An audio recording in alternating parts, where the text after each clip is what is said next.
നമസ്കാരം. പ്രാദേശിക വാർത്തകൾ വായിക്കുന്നത് അനിൽ ചന്ദ്രൻ.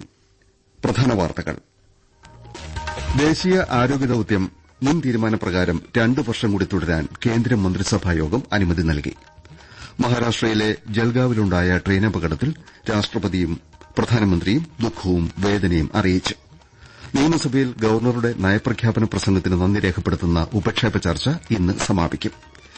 249 കായിക താരങ്ങളെ വിവിധ വകുപ്പുകളിൽ നിയമിക്കുന്നതിന് സംസ്ഥാന മന്ത്രിസഭായോഗത്തിന്റെ അനുമതി. ഇന്ത്യ ഇംഗ്ലണ്ട് ട്വന്റി ക്രിക്കറ്റ് പരമ്പരയിലെ ആദ്യ മത്സരത്തിൽ ഇന്ത്യ ഇംഗ്ലണ്ടിനെ 7 വിക്കറ്റിന് തോൽപ്പിച്ചു. വാർത്തകൾ വിശദമായി. ദേശീയ ആരോഗ്യ ദൌത്യം മുൻ തീരുമാനപ്രകാരം 2 വർഷം കൂടി തുടരാൻ ഇന്നലെ ന്യൂഡൽഹിയിൽ ചേർന്ന കേന്ദ്രമന്ത്രിസഭായോഗം അനുമതി നൽകി.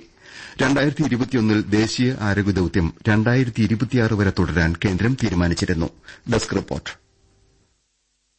കഴിഞ്ഞ വർഷങ്ങളിൽ ആരോഗ്യമേഖലയിലെ വിവിധ രംഗങ്ങളിൽ ആരോഗ്യ ദൌത്യത്തിന് മികച്ച പുരോഗതിയുണ്ടാക്കാൻ കഴിഞ്ഞതായി മന്ത്രിസഭ വിലയിരുത്തിയതായി കേന്ദ്രമന്ത്രി പീയൂഷ് ഗോയൽ വാർത്താസമ്മേളനത്തിൽ അറിയിച്ചു. മാതൃശിശു ആരോഗ്യരംഗത്തും രോഗനിർമ്മാർജ്ജനത്തിലും ആരോഗ്യ അടിസ്ഥാന സൌകര്യ വികസനത്തിലും കഴിഞ്ഞ 3 വർഷങ്ങളിൽ നിർണായക പുരോഗതി കൈവരിക്കാൻ ദേശീയ ആരോഗ്യ ദൌത്യത്തിന് കഴിഞ്ഞു. കോവിഡ് കാലത്ത് 220 കോടിയോളം വാക്സിൻ ഡോസുകൾ ദേശീയ തലത്തിൽ വിതരണം ചെയ്യാൻ ദൌത്യത്തിന് കഴിഞ്ഞതായും അവലോകന യോഗം വിലയിരുത്തി. മാതൃമരണ നിരക്കും ക്ഷയരോഗ വ്യാപനവും വലിയ തോതിൽ കുറയ്ക്കാനും വാക്സിനേഷൻ പ്രക്രിയയിൽ മികച്ച കവറേജ് ഉറപ്പാക്കാനും ഈ കാലയളവിൽ സാധ്യമായി. ചണത്തിന്റെ കുറഞ്ഞ താങ്ങുവില കിൻഡലിന് 5650 രൂപയായി വർദ്ധിപ്പിക്കാനും മന്ത്രിസഭായോഗം തീരുമാനിച്ചു. ഇപ്പോഴത്തെ താങ്ങുവിലയേക്കാൾ 315 രൂപ കൂടുതലാണിത്.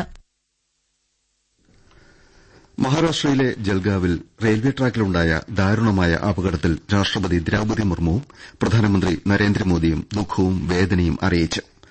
മരിച്ചവരുടെ കുടുംബാംഗങ്ങളെ അനുശോചനമറിയിച്ച പ്രധാനമന്ത്രി പരിക്കേറ്റവർ എത്രയും പെട്ടെന്ന് സുഖം പ്രാപിക്കട്ടെയെന്ന് ആശംസിച്ചു. ദുരിതബാധിതർക്ക് എല്ലാ സഹായവും അധികൃതർ നൽകുന്നുണ്ടെന്ന് അദ്ദേഹം സാമൂഹ്യമാധ്യമ പോസ്റ്റിൽ കുറിച്ചു. സംഭവത്തിൽ ആഭ്യന്തരമന്ത്രി അമിത്ഷായും അനുശോചനമറിയിച്ചു. ഇന്നലെ വൈകിട്ട് ജൽഗാവ് ജില്ലയിലെ പച്ചോര താലൂക്കിൽ പുഷ്പക് എക്സ്പ്രസിലെ യാത്രക്കാരെ കർണാടക എക്സ്പ്രസ് ഇടിച്ചാണ് 12 പേർ മരിച്ചത്. 14 പേർക്ക് പരിക്കേറ്റു. ട്രെയിനിൽ തീപിടുത്തമുണ്ടായെന്ന അഭ്യൂഹത്തെ തുടർന്ന് യാത്രക്കാർ ട്രെയിനിൽ നിന്ന് ചാടിയിറങ്ങിയപ്പോൾ അടുത്ത ട്രാക്കിൽ വരികയായിരുന്ന കർണാടക എക്സ്പ്രസ് ഇടിച്ചായിരുന്നു അപകടം. നേതാജി സുഭാഷ് ചന്ദ്രബോസിന്റെ 128ാം ജന്മവാർഷിക ദിനമായ ഇന്ന് രാജ്യം പരാക്രം ദിവസമായി ആഘോഷിക്കും. നേതാജിയുടെ ജന്മസ്ഥലമായ ഒഡീഷയിലെ കട്ടക്കിൽ 3 ദിവസത്തെ ആഘോഷം കേന്ദ്ര സാംസ്കാരിക മന്ത്രാലയം സംഘടിപ്പിക്കുന്നുണ്ട്. ഒഡീഷ മുഖ്യമന്ത്രി മോഹൻ ചരൺ മാജി ആഘോഷങ്ങൾ ഉദ്ഘാടനം ചെയ്യും. നേതാജിയുടെ സംഭാവനകളെ ആദരിക്കുന്നതിനൊപ്പം ഒഡീഷയുടെ സമ്പന്നമായ സാംസ്കാരിക പൈതൃകം ഉയർത്തിക്കാട്ടാനും നിരവധി സാംസ്കാരിക പരിപാടികൾ ആസൂത്രണം ചെയ്തിട്ടുണ്ട്. കാലത്തിനു മുൻപേ സഞ്ചരിച്ച കവയത്രിയായിരുന്നു സുഗതകുമാരിയെന്ന് രാജ്യരക്ഷാമന്ത്രി രാജ്നാഥ് സിംഗ് വിലയിരുത്തി. സുഗതകുമാരിയുടെ കവിതകൾ കാവ്യത്തിനും പ്രതീകങ്ങൾക്കുമപ്പുറം പ്രകൃതിയുടെ സന്തുലിതാവസ്ഥ നിലനിർത്താൻ നൽകിയ ആഹ്വാനമായിരുന്നുവെന്ന് അദ്ദേഹം പറഞ്ഞു. ആറന്മുള വിജയാനന്ദ വിദ്യാപീഠം സ്കൂളിൽ സംഘടിപ്പിച്ച സുഗതോത്സവം നവതി സമാപന സഭ ഉദ്ഘാടനം ചെയ്യുകയായിരുന്നു കേന്ദ്രമന്ത്രി. സുഗതവനമെന്ന സൂക്ഷ്മവനം നിർമ്മിക്കുന്നതിലൂടെ പരിസ്ഥിതി സൌഹൃദ ഇടപെടലാണ് ഉണ്ടാകുന്നത്. കാലാവസ്ഥാ വ്യതിയാനത്തിന്റെയും പരിസ്ഥിതി നശീകരണത്തിന്റെയും കേരളത്തിലെ കടുത്ത ഓർമ്മപ്പെടുത്തലാണ് 2018ലെ വിനാശകരമായ പ്രളയവും കഴിഞ്ഞ വർഷത്തെ വയനാട് ദുരന്തവുമെന്ന് അദ്ദേഹം പറഞ്ഞു. സുസ്ഥിരവും പരിസ്ഥിതി സൌഹൃദപരവുമായ രാജ്യമായി ഇന്ത്യയെ മാറ്റാനാണ് മോദി ഗവൺമെന്റ് ലക്ഷ്യമിടുന്നതെന്നും രാജ്നാഥ് സിംഗ് വ്യക്തമാക്കി. റിപ്പബ്ലിക് ദിന പരേഡിന്റെ പൂർണ്ണ ഡ്രസ് റിഹേഴ്സൽ ഇന്ന് ന്യൂഡൽഹിയിലെ കർത്തവ്യപഥിൽ നടത്തും. വിജയ് ചൌക്കിൽ നിന്ന് ആരംഭിക്കുന്ന പരേഡ് ചുവപ്പുകോട്ടയിൽ സമാപിക്കും. T-90 ടാങ്ക്, നാഗ് മിസൈൽ സംവിധാനം, പിനാക റോക്കറ്റ് സംവിധാനം എന്നിവ ഉൾപ്പെടെ രാജ്യത്തിന്റെ സൈനിക ശേഷി പരേഡിൽ പ്രദർശിപ്പിക്കും. വിവിധ സംസ്ഥാനങ്ങളിലെ സായുധ സേനകളുടെ മാർച്ചിംഗ് സംഘങ്ങളും നിശ്ചല ദൃശ്യങ്ങളും റിഹേഴ്സലിൽ അണിനിരക്കും. കേന്ദ്രമന്ത്രി അമിത്ഷാ നാളെ മുംബൈയിൽ national urban cooperative and development കോർപ്പറേഷന്റെ കോർപ്പറേറ്റ് ഓഫീസ് ഉദ്ഘാടനം ചെയ്യും. സഹകരണ മേഖലയിലെ ഒട്ടേറെ പുതിയ പദ്ധതികൾക്കും ഇതോടൊപ്പം തുടക്കമാകും. അന്താരാഷ്ട്ര സഹകരണ വർഷത്തിന്റെ ഭാഗമായി 2025ലെ വാർഷിക പ്രവർത്തന കലണ്ടറും അമിത്ഷാ പുറത്തിറക്കും. നിയമസഭയിൽ ഗവർണറുടെ നയപ്രഖ്യാപന പ്രസംഗത്തിന് നന്ദി രേഖപ്പെടുത്തുന്ന ഉപക്ഷേപ ചർച്ച ഇന്ന് അവസാനിക്കും. 2 ശ്രദ്ധക്ഷണിക്കൽ പ്രമേയങ്ങളും മറ്റ് സഭാ നടപടികളും പൂർത്തിയാക്കി നിയമസഭാ സമ്മേളനത്തിന്റെ ആദ്യഘട്ടം ഇന്ന് പൂർത്തിയാകും. നാളെ മുതൽ ഫെബ്രുവരി 6 വരെ സഭയ്ക്ക് ഇടവേളയാണ്. ഫെബ്രുവരി 7-ന് സഭ വീണ്ടും ചേരുമ്പോൾ മന്ത്രി കെ എൻ ബാലഗോപാൽ പുതിയ സാമ്പത്തിക വർഷത്തെ ബജറ്റ് അവതരിപ്പിക്കും. സംസ്ഥാനത്ത് മനുഷ്യ വന്യജീവി സംഘർഷം വർദ്ധിച്ച് സാമൂഹ്യ പ്രശ്നമായി മാറിയിരിക്കുന്ന സാഹചര്യത്തിൽ കേന്ദ്ര വനനിയമത്തിൽ ഭേദഗതി വരുത്തേണ്ടതിന്റെ ആവശ്യകതയിലേക്ക് ഇന്ന് ലിൻഡോ ജോസഫ് വകുപ്പ് മന്ത്രി എ കെ ശശീന്ദ്രന്റെ ശ്രദ്ധ ക്ഷണിക്കും. മലപ്പുറം ജില്ലയിലെ വാഹനങ്ങളുടെ പെരുപ്പവും യാത്രക്കാരുടെ വർധനയും പരിഗണിച്ച് തിരൂരിൽ നിന്ന് നിലമ്പൂരിലേക്ക് പുതിയ റെയിൽവേ ലൈൻ പണിയേണ്ടതിന്റെ ആവശ്യകതയിലേക്ക് കുറുക്കോളി മൊയ്തീൻ മുഖ്യമന്ത്രിയുടെ ശ്രദ്ധയും ക്ഷണിക്കും. പ്രാദേശിക വാർത്തകളാണ് കേൾക്കുന്നത്.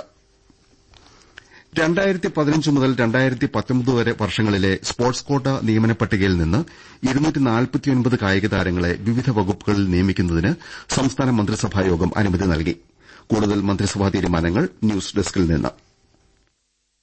കോഴിക്കോട് ഇരിങ്ങാടൻപള്ളി കാളാണ്ടിത്താഴ മനത്താനത്ത് മാലിന്യ ടാങ്ക് വൃത്തിയാക്കുന്നതിനിടെ വിഷവാതകം ശ്വസിച്ച് മരണമടഞ്ഞ 2 പേരുടെ കുടുംബങ്ങൾക്ക് മുഖ്യമന്ത്രിയുടെ ദുരിതാശ്വാസ നിധിയിൽ നിന്ന് 5 ലക്ഷം രൂപ അനുവദിക്കാൻ മന്ത്രിസഭായോഗത്തിൽ തീരുമാനമായി. കൊല്ലം തഴുത്തല വില്ലേജിൽ കുളത്തിൽ വീണു മരിച്ച 2 കുട്ടികളുടെ കുടുംബത്തിന് 2 ലക്ഷം രൂപ നൽകാനും തീരുമാനമായി. രാമനാട്ടുകര നഗരസഭയിൽ മാളീരിത്താഴത്ത് 2 ഏക്കർ 40 സെന്റ് സ്ഥലത്ത് സ്റ്റേഡിയം നിർമ്മിക്കാൻ ഭൂമിയുടെ സ്വഭാവത്തിൽ മാറ്റം വരുത്താനും മന്ത്രിസഭായോഗം അനുമതി നൽകി. കല്ലാർ, കല്ലൻ, ഈശനാട്ട്, കല്ലാർ ഉൾപ്പെടെ സമുദായങ്ങളെ സംസ്ഥാനത്തെ മറ്റ് പിന്നാക്ക വിഭാഗങ്ങളുടെ പട്ടികയിൽ ഇനം നമ്പർ 29B ആയി ഉൾപ്പെടുത്തുന്നതിനും മന്ത്രിസഭ തീരുമാനിച്ചു. കേരള ലിറ്ററേച്ചർ ഫെസ്റ്റിവലിന്റെ 8ാം പതിപ്പ് വൈകിട്ട് മുഖ്യമന്ത്രി പിണറായി വിജയൻ കോഴിക്കോട്ട് ഉദ്ഘാടനം ചെയ്യും. രാവിലെ ഇന്ത്യയെക്കുറിച്ച് പ്രത്യേക സെഷൻ സംഘടിപ്പിച്ചിട്ടുണ്ട്. 15 രാജ്യങ്ങളിലെ 500-ലധികം പ്രഭാഷകർ 26 വരെ നീളുന്ന പരിപാടിയിൽ പങ്കെടുക്കും. നൊബേൽ ജേതാക്കളായ ഡോക്ടർ വെങ്കി രാമകൃഷ്ണനും എസ്തർ ഡഫ്ലോയും 6 ബുക്കർ സമ്മാന ജേതാക്കളും ഫെസ്റ്റിവലിൽ സംബന്ധിക്കുമെന്ന് സംഘാടകർ അറിയിച്ചു. ഇന്ത്യ ഇംഗ്ലണ്ട് ട്വന്റി ക്രിക്കറ്റ് പരമ്പരയിലെ ആദ്യ മത്സരത്തിൽ ഇന്ത്യ ഇംഗ്ലണ്ടിനെ 7 വിക്കറ്റിന് തോൽപ്പിച്ചു. കൊൽക്കത്ത ഈഡൻ ഗാർഡനിൽ ആദ്യം ബാറ്റ് ചെയ്ത ഇംഗ്ലണ്ടിനെ 132 റൺസിന് ഇന്ത്യ പുറത്താക്കി. 133 റൺസ് വിജയലക്ഷ്യവുമായി ബാറ്റിംഗ് തുടങ്ങിയ ഇന്ത്യ 12.5 ഓവറിൽ വിജയം കൈയിലൊതുക്കി. രണ്ടാം മത്സരം ശനിയാഴ്ച ചെന്നൈ എം.എ. ചിദംബരം സ്റ്റേഡിയത്തിലാണ്. കോലാലംപൂരിൽ അണ്ടർ-19 വനിതാ ക്രിക്കറ്റ് ലോകകപ്പിലെ അവസാന ഗ്രൂപ്പ് മത്സരത്തിൽ ഇന്ത്യ ഇന്ന് ശ്രീലങ്കയെ നേരിടും. പകൽ 12-നാണ് മത്സരം. ലഡാക്കിൽ ഖേലോ ഇന്ത്യ വിന്റർ ഗെയിംസോടെ ഈ വർഷത്തെ ഖേലോ ഇന്ത്യ സീസണ് ഇന്ന് തുടക്കമാകും. ലഹോണിലെ നവാങ് ദോർജെ സ്പോർട്സ് കോംപ്ലക്സിൽ കേന്ദ്രമന്ത്രി ഡോക്ടർ മൻസുഖ് മാണ്ഡവ്യ 5 ദിവസത്തെ വിന്റർ ഗെയിംസ് ഉദ്ഘാടനം ചെയ്യും. ബംഗളൂരുവിൽ ഐഎസ്എൽ ഫുട്ബോളിൽ ഒഡീഷ എഫ്സി ബംഗളൂരു എഫ്സിയെ 2-3 ഗോളിന് തോൽപ്പിച്ചു. വിജയത്തോടെ ഒഡീഷയ്ക്ക് 24 പോയിന്റായി. തദ്ദേശ റോഡ് പുനരുദ്ധാരണ പദ്ധതിയിലൂടെ ഗ്രാമീണ കേരളത്തിന്റെ മുഖച്ഛായ മാറുമെന്ന് മന്ത്രി എം പി രാജേഷ് പറഞ്ഞു. നടപ്പുവർഷം തദ്ദേശ റോഡ് വികസനത്തിന് ബജറ്റിൽ നീക്കിവച്ച 1000 കോടി രൂപയിൽ 840 കോടി രൂപയുടെ ഭരണാനുമതിയാണ് വകുപ്പ് നൽകിയിരിക്കുന്നതെന്ന് അദ്ദേഹം അറിയിച്ചു. 3540 റോഡുകൾ ഇതിലൂടെ നിർമ്മിക്കും. ശേഷിക്കുന്ന 160 കോടി രൂപയുടെ റോഡുകൾക്ക് ഉടൻ ഭരണാനുമതി നൽകുമെന്നും മെയ് 31-നകം എല്ലാ റോഡുകളുടെയും നിർമ്മാണം പൂർത്തിയാക്കുമെന്നും മന്ത്രി തിരുവനന്തപുരത്ത് അറിയിച്ചു. സംസ്ഥാനത്തെ റേഷൻ വ്യാപാരികൾ ഈ മാസം 27-ന് ആരംഭിക്കാനിരിക്കുന്ന പണിമുടക്കിൽ നിന്ന് പിന്മാറണമെന്ന് മന്ത്രി ജി ആർ അനിൽ ആവർത്തിച്ചാവശ്യപ്പെട്ടു. റേഷൻ വ്യാപാരികളുടെ ആവശ്യങ്ങളിൽ ധനമന്ത്രിയുടെ കൂടി സമയം കണ്ടെത്തി വീണ്ടും ചർച്ചയ്ക്ക് ഗവൺമെന്റ് തയ്യാറാണെന്ന് അദ്ദേഹം തിരുവനന്തപുരത്ത് പറഞ്ഞു. ഒരു വിഭാഗം അധ്യാപകരും ജീവനക്കാരും പണിമുടക്കിയ ഇന്നലെ തിരുവനന്തപുരം വട്ടിയൂർക്കാവ് ഗവൺമെന്റ് എൽപി സ്കൂളിന് അനധികൃതമായി അവധി നൽകിയ ഹെഡ്മാസ്റ്ററെ വിദ്യാഭ്യാസ ഡെപ്യൂട്ടി ഡയറക്ടർ സസ്പെൻഡ് ചെയ്തു. എഇഒ സ്കൂളിലെത്തിയപ്പോൾ ഗേറ്റ് പൂട്ടിയിട്ടതായി കണ്ടെത്തിയിരുന്നു. യുഡിഎഫ് അധികാരത്തിൽ വരുമ്പോൾ ഗവൺമെന്റ് ജീവനക്കാരുടെ നഷ്ടമായ ആനുകൂല്യങ്ങൾ മുഴുവൻ തിരികെ നൽകുമെന്ന് പ്രതിപക്ഷ നേതാവ് വി ഡി സതീശൻ പറഞ്ഞു. പണിമുടക്കിയ അധ്യാപകരും ജീവനക്കാരും ഇന്നലെ സെക്രട്ടേറിയറ്റിലേക്ക് നടത്തിയ മാർച്ച് ഉദ്ഘാടനം ചെയ്യുകയായിരുന്നു പ്രതിപക്ഷ നേതാവ്. നിലമ്പൂർ വെറ്റിലപ്പാറ ഓടക്കയത്ത് കാട്ടാന കിണറിൽ വീണു. ഓടക്കയം അട്ടറമാക്കൽ സണ്ണിയുടെ കിണറ്റിലാണ് പുലർച്ചെ കാട്ടാന വീണത്. ആനയെ കരയിൽ കയറ്റാൻ ശ്രമം തുടരുകയാണ്. പ്രധാന വാർത്തകൾ വീണ്ടും. ദേശീയ ആരോഗ്യ ദൌത്യം മുൻ തീരുമാനപ്രകാരം 2 വർഷം കൂടി തുടരാൻ കേന്ദ്ര മന്ത്രിസഭായോഗം അനുമതി നൽകി. മഹാരാഷ്ട്രയിലെ ജൽഗാവിലുണ്ടായ ട്രെയിനപകടത്തിൽ രാഷ്ട്രപതിയും പ്രധാനമന്ത്രിയും ദുഃഖവും വേദനയും അറിയിച്ചു. നിയമസഭയിൽ ഗവർണറുടെ നയപ്രഖ്യാപന പ്രസംഗത്തിന് നന്ദി രേഖപ്പെടുത്തുന്ന ഉപക്ഷേപ ചർച്ച ഇന്ന് സമാപിക്കും. 249 കായിക താരങ്ങളെ വിവിധ വകുപ്പുകളിൽ നിയമിക്കുന്നതിന് സംസ്ഥാന മന്ത്രിസഭായോഗത്തിന്റെ അനുമതി. ഇന്ത്യ ഇംഗ്ലണ്ട് ട്വന്റി ക്രിക്കറ്റ് പരമ്പരയിലെ ആദ്യ മത്സരത്തിൽ ഇന്ത്യ ഇംഗ്ലണ്ടിനെ 7 വിക്കറ്റിന് തോൽപ്പിച്ചു.